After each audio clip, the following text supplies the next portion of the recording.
Morning, everybody. I'm super excited to welcome Jennifer Rima from Apollo.io. Jennifer, welcome. Thank you for having me, Sugata. Excited to be here today. I'm super excited. I told you a little bit before that we are not only a happy, but a super user of Apollo data and applications. We love it. We refresh more than 500,000 data points on a regular basis. It's an amazing platform and it has grown so much. But most importantly, you have grown so much as a leader, as well as the work that you're doing. So what I would love to do is take you, sort of have you walk us through a couple of minutes, a little bit about your journey. Yeah, sounds great. And I love meeting happy customers. It does my heart good. I am Jennifer. I am based in Austin, Texas. So I would love to meet fellow Austinites if anyone listening is based here in Austin. I have been at Apollo for 3 years and I was brought onto the team to start our partnership programs from scratch.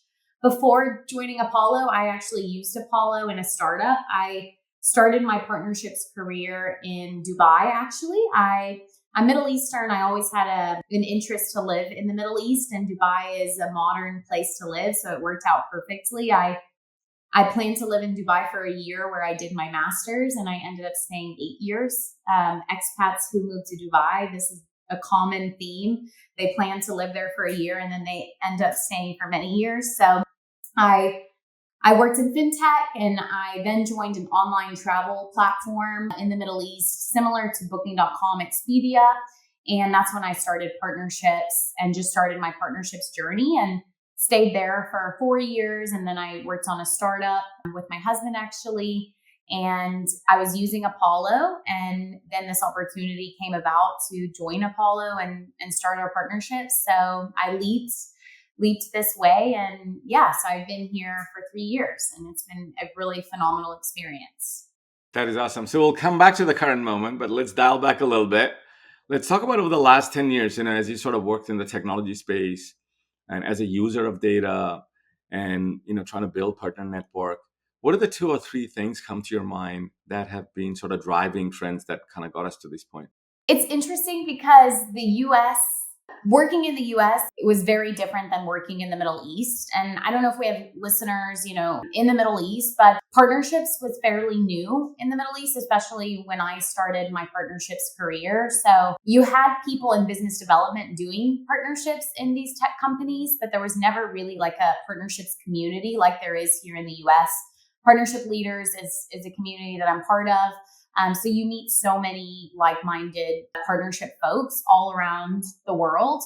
So it definitely has changed. Maybe I saw a bigger change because I wasn't in the center of the partnerships ecosystem in SaaS specifically. So that has changed a lot, but it's definitely been interesting to see so many SaaS companies having partnership teams versus like when I lived in Dubai, it wasn't as common.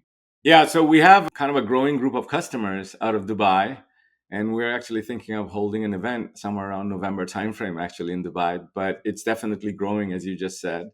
But I want to go back a little bit to the data side of things. So, as you were using data, you said a couple of your other organizations use data. How do you think the usage of the data was then, and how is it where is it now? I feel like there's more and more players getting into the data space and especially like automation with data. I personally like never used data and leveraged it the way I am today. I think these tools weren't as well known back then as they were today. So I think I've been in sales careers and yes, like I've needed to leverage data, but I just was never familiar with these tools. I think now that I'm living in the US and I mean, Apollo, for example, like one of the US, we have strong coverage. We do have global coverage data wise, but in the US, like that's where our big strength is, North America specifically. So it's hard for me to say like how was data back then versus now. I think I was just in a different space, also in a different market. And I wasn't needing to leverage it the way I am today or see our customers using data. So I want to go back to sort of coming back from Dubai to over here and taking an assignment in the partner ecosystem space.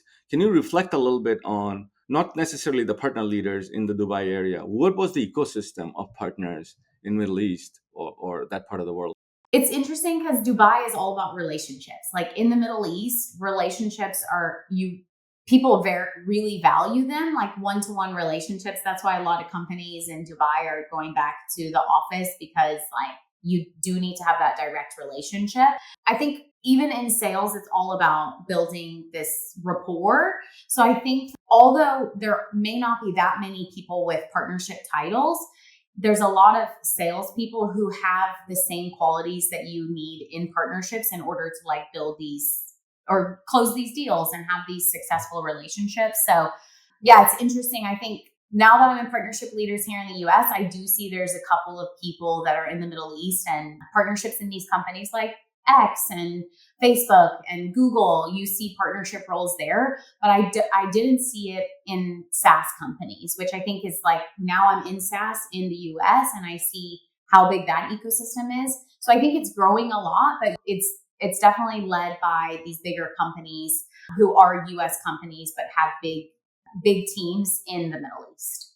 We provide a platform called Partner Relationship Management, which is sort of, it connects to the CRM side of things. And our whole goal is to provide a framework so whether it's an emerging company, whether it's a large enterprise, they can manage their partner lifecycle, right? All the way from targeting partners, onboarding, enabling, co-marketing, co-sell, incentivize, etc. And every piece of that, exchange or activities is very, very driven by data, right? And we see our customers are also using Apollo to refresh their partner databases, augment their databases. So can you talk to me a little bit about when you started at Apollo, when you're trying to build this ecosystem of partners, how did you go about it, using that kind of a framework from targeting on onboarding and et cetera? So if you can walk through that journey, that'll be great. Yes. So you mentioned like a PRM. We use PartnerStack, which is a common PRM for specifically B2B SaaS companies. So when I joined Apollo, I focused on like building out the motion within PartnerStack. So making sure that our communication was set up so when partners joined the program, we could easily communicate with them. Setting up the engagement, like the enablement side of things, so that they had resources so that they could promote Apollo when they became a partner. So I did leverage PartnerStack alongside Apollo whenever we had our PRM set up to where we could make sure that everything was being attributed to partnerships correctly. We did leverage Apollo to reach out to those potential partners. So it's like I'm a seller, but I'm trying to find the right ideal partners to join our partner program. So I used Apollo, but I definitely leveraged like the PRM at the initial start just to make sure that we had the foundation built out first before we started actually leveraging data and finding the right partners.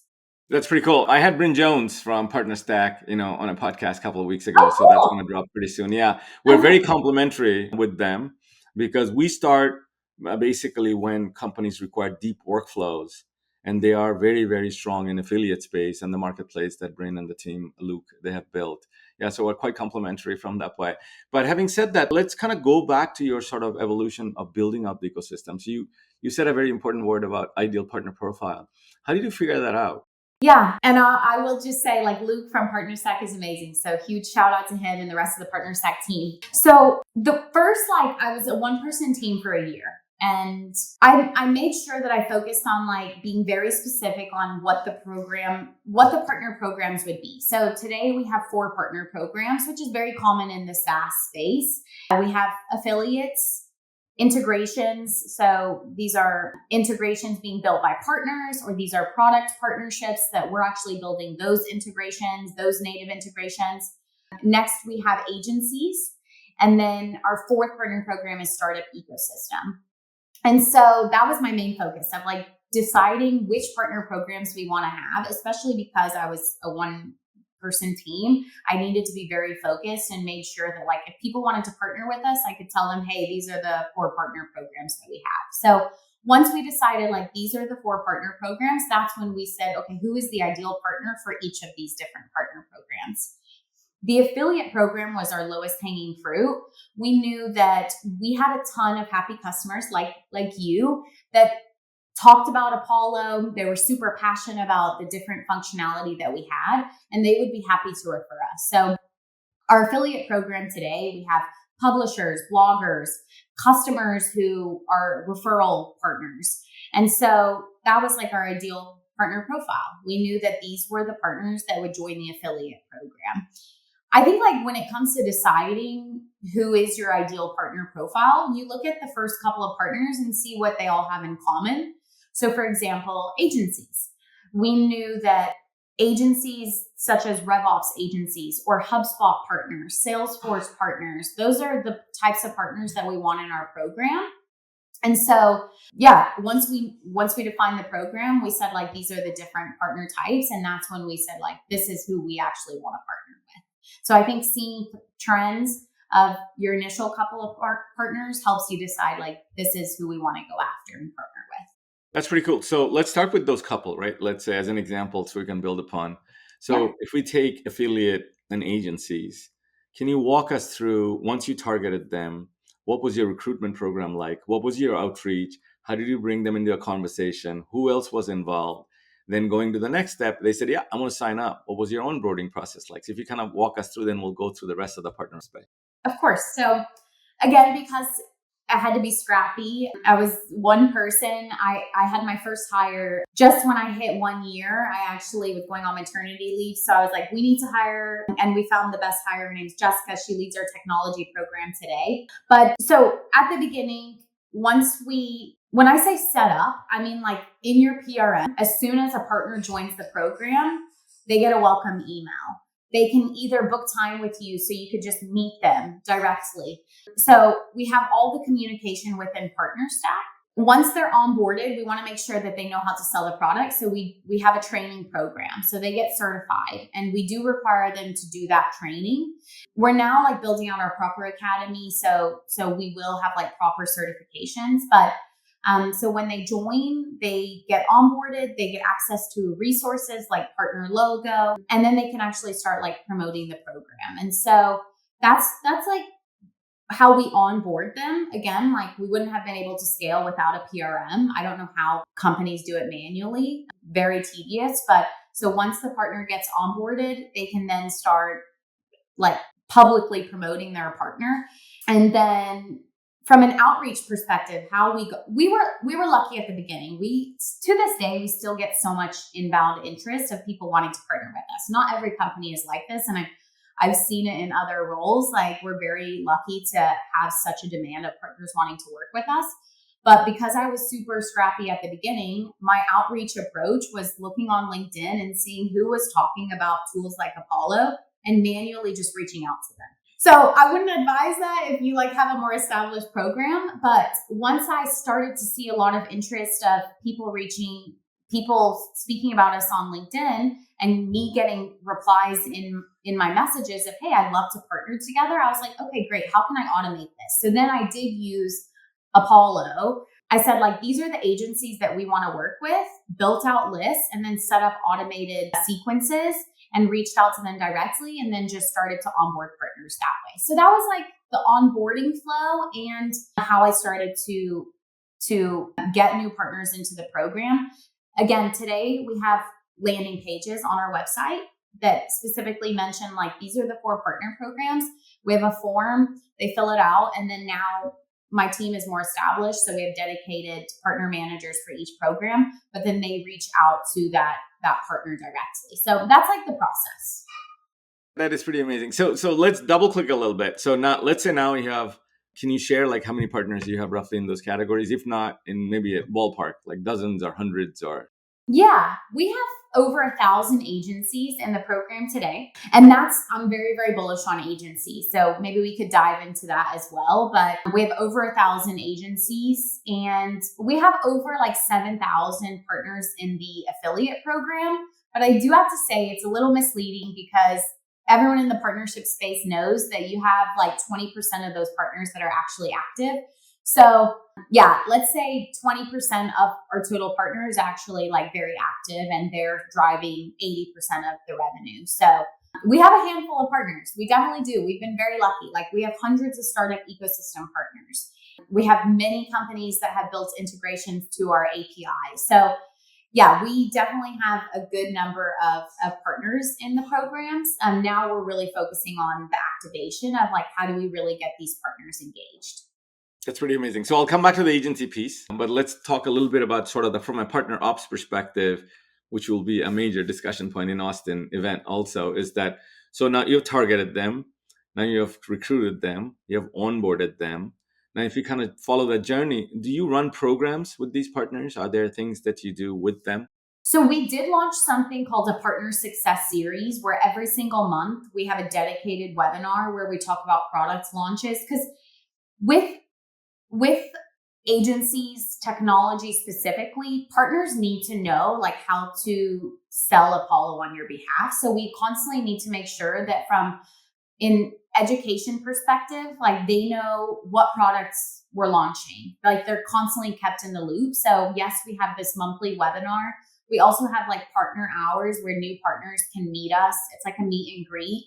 But then we do co-marketing with our partners. So there's a lot of initiatives that we do. One of the things we haven't really gotten to, which we definitely want to do now that we have a bigger team, is co-selling with these partners. So co-selling with agencies, doing partner-led onboarding where they get to onboard our customers on our behalf. So that's for the future. We'll talk about that. But so as far as like what we've done today, that's mostly everything we're doing. That's pretty amazing. So let's go back to the agencies. Like you wanted to talk about, how effective they have been and how they're growing. So can you kind of talk a little bit through from onboarding wise, activities wise, what excites you the most? What are you seeing? Where the tractions are? Yeah, it's exciting because we have these integrations with companies like HubSpot. We have a native integration with HubSpot. We have a great relationship with the HubSpot team. And agencies, I mean, everyone knows HubSpot has a very established agency program and they rely a lot on their agency partners. So we have a lot of agencies who have customers using HubSpot, but they also need a tool like Apollo. And so the reason why I'm very bullish on agencies is because they help customers know which tools work well with each other. They help their customers rip and replace tools. And so we've just been really lucky that partners like our HubSpot partners, they know how Apollo and HubSpot complement each other. And so we have native integrations now with Pipedrive. And so it's not just the HubSpot ecosystem, it's the Salesforce ecosystem, it's Pipedrive as well. And so the beauty of agencies is they really have so much control over telling their clients like, hey, this is the right tool for you, versus an affiliate program, it's a one-to-many relationship. Affiliates could write a blog post and they say, these are the best tools for your sales outreach. But an agency has so much influence over what tools their customers use. So that's why I'm excited about agencies. Is it's so much more than just like a referral motion. It's all about building a long-term relationship to where they're giving you stuff, but then you're also giving them stuff. So that's why I'm very excited about it. And we're starting to see like agencies, the contribution of revenue we get from our agency partners is starting to increase so much more. So that's why I'm excited about it. So can you tell us a little bit about kind of looking forward, right? There's a huge amount of discussion going on data and AI, right? So where is Apollo at? How are you looking at the partner ecosystem from a manageability perspective, from a growth perspective? What elements of AI do you think you'll be able to bring in, or you're planning to bring in, or it's already there? And give us some, double clicks on those. From a product perspective, Apollo is doing a lot. I mean, you mentioned it, Sugata. Apollo has been known for being a data provider, but we are really becoming an all-in-one tool so that you don't need to have 10 different tools in your tech stack to do sales outreach and manage those deals in your pipeline. So Apollo has the prospecting side of things where we do have our database, but then we also have the engagement side where you can run sequences, reaching out to your prospects. We have a functionality called meetings where you can set up your own inbound meeting router or set up your own calendar link. We have conversation intelligence, which is, it's incredible, where you're on a Zoom call and Apollo records it all and then has the transcript, but then summarizes it for you and talks about next steps. So, and then we also have workflows. So Apollo is definitely doing a lot.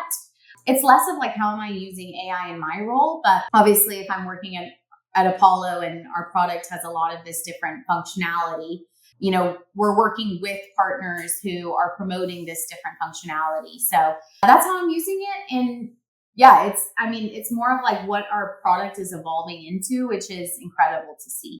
Hopefully, one of the biggest thing that we have seen and we're focused on using Apollo is to really cut down the noise, because the biggest opportunity in marketing has been always, especially using a platform like HubSpot, is segmentation.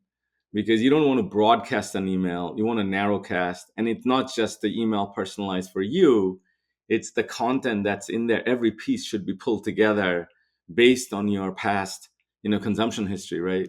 So there is a huge amount of opportunity I think we see using Apollo to provide that, not just to our customer base, which are enterprise brands, using our platform, but also helping their partners to build similar services, the resellers and the VARs and the affiliates, to provide that to their end user.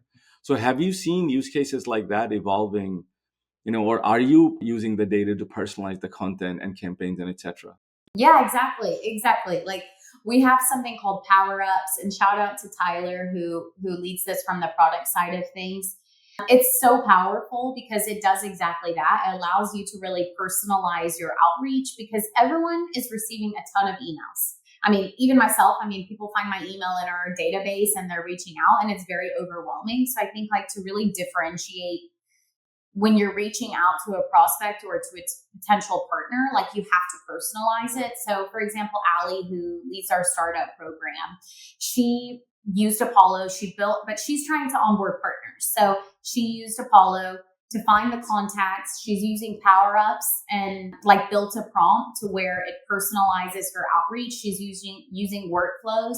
So yeah, it is phenomenal to see. Like Apollo focuses on sellers, but Apollo's own partnerships team is using all of its products. So yeah, to your exact point is like we need to personalize, and Apollo has definitely allowed us to do that instead of this spray and pray approach, which people are over. So yeah. So let me kind of build on that a little bit. So you have seen the outbound outreach getting personalized. Have you also seen applications like using the data, like tools like Optimizely and others that can pull the data in, knowing the identity of the user, actually personalize the portal content? So when you're landing from an email, what you see is completely personalized based on the data. Have you seen any of those applications? Are any partners doing any of those things?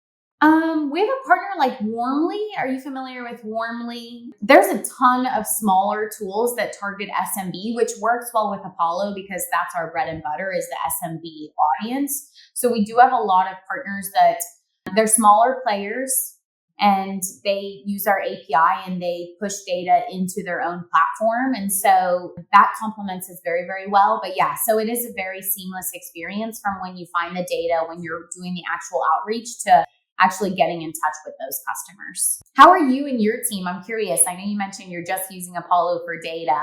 Are you using us more than just the data, or like what's your day-to-day workflow? Yeah, so there are three areas. Initially it was just cleansing our own internal database. So we had around 350 or 400,000, internal database. A large part of that was disengaged because we didn't have the right contact, right other details. So the first phase was to really refresh that. Then we augmented that quite substantially. And then now Raul and the team, they're working on segmentation. So today for example, we send out 5 email per week based on 5 different personas, right? We used to send 1. And our click-through rate and open rate have gone like quadrupled on every front. So the next phase, what we want to do is really build content workflow and content blocks so that if you're interested, let's say, because our audience is like you, we are talking to Jennifers of the world, talking about how to build partner ecosystems, how to automate, how to scale, etc. Right? So if you're a mid-market company, you're in an early stage, you're trying to build, a program. But if you're an enterprise, you possibly have a program, you're trying to take pieces of it, either automate across different countries or roll out different dimensions. So the conversation that we need to have, Apollo allows us to really segment that data and offer what they're interested in. And I think the next step for us is to really bring those capabilities, now that we understand, to our customer base through integration through our API, and provide that to, we have close to about 4.5 million resellers in our platform, right? Wow. every one of them collectively, if you look at somewhere around $260 billion transactions happen through that reseller space, right? So bringing in a data set like yours, because our customers run campaigns, they do co-sell, they do co-market, and they are incredibly data poor. So I think there's an opportunity to bring that as a third phase. And we kind of stayed away from it because we wanted to understand ourselves first, like the way you have done it. You worked in a company, you used it, then you went to Apollo. So I think our third opportunity is to really figure out how to integrate Apollo, maybe become your affiliate partner or agency or ISV partner, and bring that offer in an integrated way. We do that with a little bit with Zoom, Zoom, but it's not deeply integrated. Zoom or Zoom Info? Zoom Info, that's what I Okay. mean. Yeah, and then we integrate on the on sort of the conversational intelligence side, Okay. Zoom Info, Gong, and etc. Okay. But I think that's what for our opportunity is, because partner management is very complex. There are too many steps involved. So that's kind of what we're looking at. But Well, I want hey, to come back. Yes. But I do want to come back to a little bit of your sort of vision around where the program could go. So can you talk to a little bit about, and then I would like to take maybe a couple of minutes to reflect on, like, programs, process, structure, people, because I always tell my customers platform comes last. Unless you have those four things figured out, you'll just scale bad things fast. So how can you kind of focus on those four pillars, like when, as you're thinking forward, things that you have learned from a programs wise, right, from a process wise, from a people wise, how are you going about it now building this ecosystem? yeah. It's very timely that you asked this because, I've been at Apollo 3 years and the partnerships team has, it's funny because like when we were a smaller company, we were under the RevOps org, and then we moved to the marketing org, and everyone in partnerships know that we're kind of like our own little island and we don't really fit under a specific department. But so moral of the story is we're now reporting into the revenue org. And the way that we're structuring it is that we'll just keep technology and agencies within partnerships, affiliates and startup will be within growth and marketing, which makes a lot of sense now that we're a more established company. And at the stage we're in, like, we really need to focus on building agencies and technology. So to answer your question, that's like where the focus will be, is building out this playbook of leveraging agencies. And for example, like HubSpot, I respect their program a lot because they're so reliant on their agency partners, especially when it comes to customer onboarding. Apollo, as you know, we are very flexible on like our monthly and annual plans. So we get customers who come in on a monthly plan or even on our free plan, and they don't talk to a human. So they don't get dedicated onboarding support. We started doing live trainings, which have been really helpful for our customers and also help for retention and adoption of the product. And so the vision is like, how can we build out a similar playbook as HubSpot to where we're relying on our agency partners, where they do onboarding for us, where they help customers implement Apollo and help them understand how to use all of our functionality. Because again, Apollo used to be just a data provider, but we're so much more today. And we are going multi-product. We do have all this different functionality. So agencies is what you'll see us spending a lot of time on. So I'm very excited that we'll get to focus there. And then integrations, which ties in really well with agencies. We're focusing a lot. We've seen a ton of companies reselling our data through the API. And so that's going to be a big focus as well, is how can we enable more platforms to leverage our API? We need to do a lot of enhancements with the API. We also see a lot of companies wanting to essentially sell Apollo within their own platform. And so we need to build out this kind of sell-through motion to where you can provision accounts within your own platform. And so it's a seamless experience for these customers. So that's going to be the focus. That's the vision of like, how can we really make a big bet on both these integration partnerships and then also agencies, which I'm very excited about. It's more strategic. There's going to be a ton of building, but I think we have a lot of learnings from other players in the ecosystem. So yeah, I'm very excited about that. So Jennifer, can you share a little bit about the diversity of data and laws and regulations, like the way we operate here in the US is different from Canada, is very different from Australia or Europe on different parts. So how do you address that with your partner ecosystem? Because it's the same set of data, but they have to play possibly by different playbooks. Yeah, I mean, it's interesting. Like we have partners in Germany, for example, who are very, very strict on like the data that they're getting. Are we being compliant? Which we are. I mean, Apollo is not a small company. Like we have to be very compliant, and so we have customers everywhere. Although our main customer base is like these English speaking countries. If we have customers in the US, it's going to be very different than our customers in Europe. And so Apollo, like our legal team is very solid. Like of course, we have customers who are asking how did we get their data, and we have many different sources, but we definitely are very, very compliant. And we respect partners that take this very seriously. And now that we have an established partner program, we're seeing a lot of interest from markets that Apollo may not have a ton of presence, or we may not speak the local language. So for example, Brazil, we have a ton of customers that are using the platform. We have a couple of people that speak Portuguese. And so we're definitely like leveraging partners in markets that we're not present in. But with that comes like making sure that we are abiding by the regulations in these markets. Pretty cool. So let's come to kind of the last step of the relationship, which kind of ends with money, changing hands. So can you talk a little bit about, let's say these two groups, affiliates and agencies, what is your incentive structure or your commission structure? How do you pay them? How do you track them? How do you actually motivate them, through transactions or other efforts and structures that you have in place? Yeah. So again, like to track, we use PartnerStack. Again, you do need a PRM to, if you're like scaling the program, you have to leverage the PRM. PartnerStack manages all the payout, the calculations of the commission.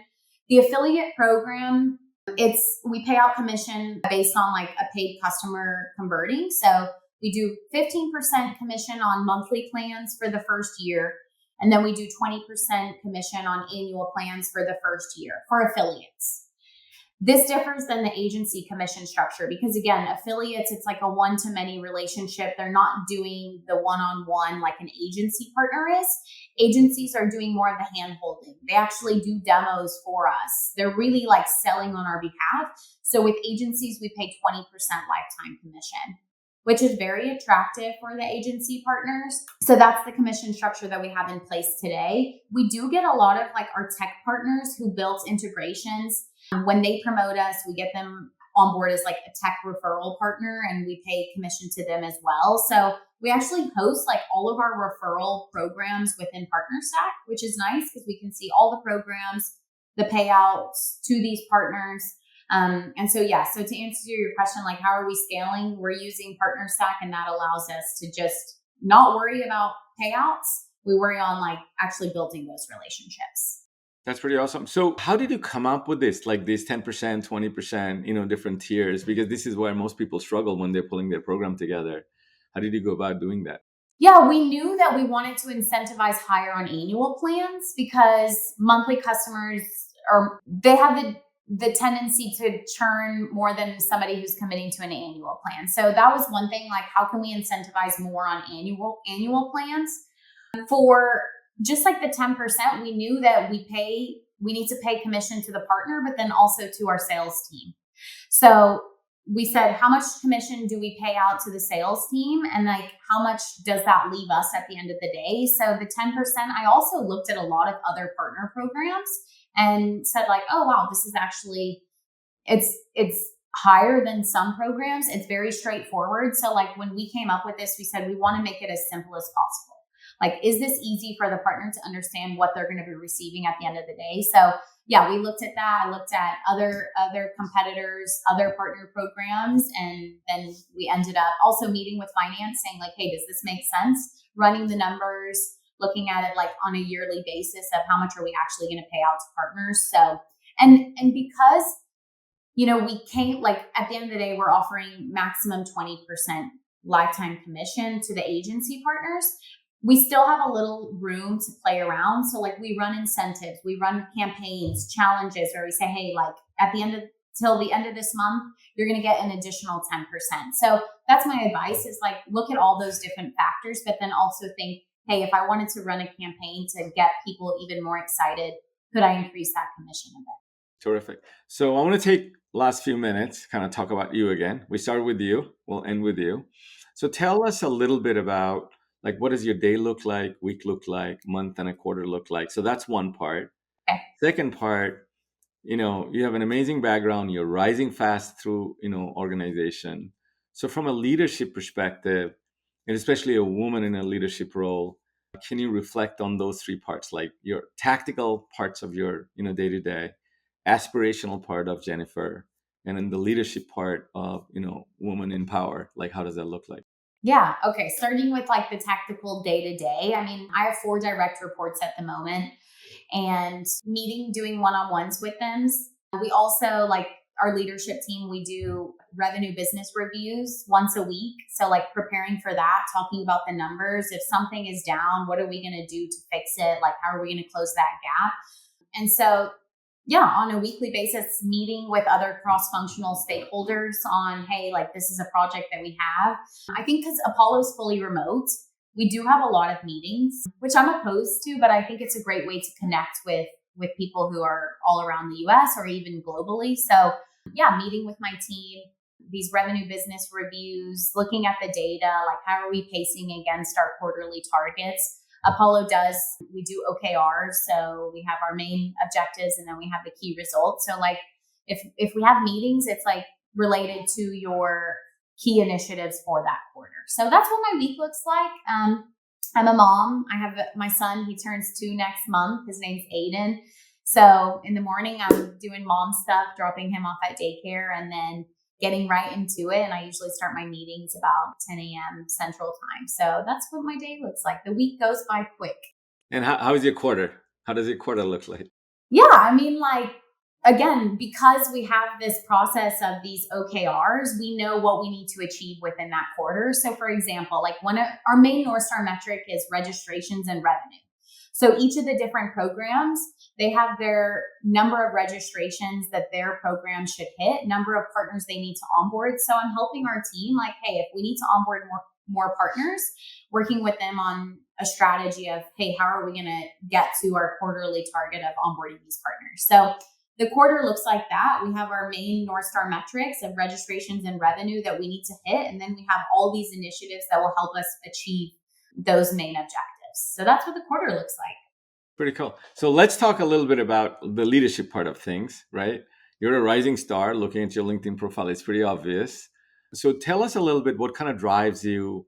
How do you manage that growth yourself? Because it doesn't happen, right? You have to kind of get towards that. And then maybe reflecting on, as a woman, as a leader in an organization, especially which is remote, how do you kind of corral and people and pull them together? So maybe those two parts. Yeah. I mean, I don't manage a massive team. I think I love learning. Like I'm actually listening to this book called Radical Candor, and it talks about really like being a kick-ass boss. And so I think when it comes to being a leader, like I like to get my hands dirty. If somebody on my team needs help, like I'll dig in and help them. And I never want to lose that. And so I've built good relationships with my direct reports, which is really important. And I think like as you continue to grow, never lose that, because I think me and my team, we have, trust within each other and we rely on each other. And yeah, I think continuing to learn and just being willing to be scrappy is very important. So those are some of the things. And when it comes to being a woman in leadership, I try not to get distracted by like, hey, I'm a woman and I'm trying to achieve this. I think it gives me more confidence of, working in this role and hopefully having respect within others. Sorry, my calendar is open. And so, yeah, I see other women and, it inspires me, and there's tons of women in partnership roles and I try and learn from them. And so I have this like culture of learning, which I think is important. And no matter how many years of experience we have, I just say, hey, like continue learning and being hungry to learn and ask the right questions. And so that's the culture that I'm trying to build as a leader. And yeah, and then also like, because I have a son, I have people on my team who have kids. And now that I become a parent, I understand like it is important to step away and focus on things outside of work. So that's important to me as well. And I want to continue growing my family, but I also want to continue growing in my career. So I think just like actually understanding that is important. That's amazing. So with that, Jennifer, we're going to wrap up our discussion today. That went quick. Yeah, I'm really looking forward to meeting you in Austin. I think we'll have an amazing conversation. But thank you for being here today. Yeah, thank you for having me, Sugata. Really great to meet you, and I'll see you in Austin. Get your cowboy boots ready. There you go. There you go. Thank you. Thank you. Take care.